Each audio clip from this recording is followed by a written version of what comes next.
નમસ્કાર મિત્રો, સ્વાગત છે તમારું ફરીવાર આરસીએમ ગુજરાતની યુટ્યુબ ચેનલમાં। ગુજરાતમાં 24 કલાકમાં 158 તાલુકામાં વરસાદ। આજે નર્મદા અને તાપી જિલ્લા માટે રેડ એલર્ટ, 7 જિલ્લામાં ઓરેન્જ એલર્ટ। જી હા મિત્રો, ગુજરાતમાં આજથી ભારે વરસાદ શરૂ થશે તેવી આગાહી હવામાન વિભાગ દ્વારા કરી છે, પરંતુ ગઈકાલથી મેઘરાજે રાજ્યના અનેક વિસ્તારોમાં એન્ટ્રી મારી દીધી છે।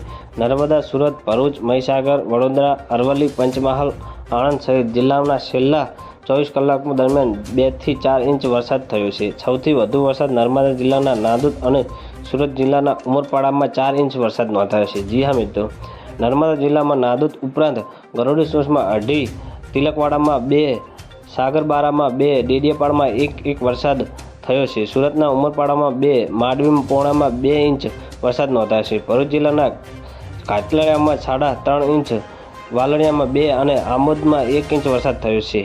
આ ઉપરાંત મહીસાગર જિલ્લામાં બાલાસિનોરમાં 3, વડોદરા શહેરમાં 2.5, મહીસાગર જિલ્લાના કડાણામાં 2, સતરામપુરમાં 2, અરવલ્લી જિલ્લાના ધનસુર, મહીસાગર જિલ્લાના અને લુણાવાડા, પંચ જિલ્લામાં ગોધરા જિલ્લામાં પેટલાદના અરવલ્લીના કેટલાકમાં 2 ઇંચ વરસાદ નોંધાયો છે। તો મિત્રો, ન્યૂઝની સતત જાણકારી મેળવવા માટે અમારી ચેનલને લાઇક, શેર અને સબસ્ક્રાઈબ કરી લેજો। ધન્યવાદ। જય હિન્દ।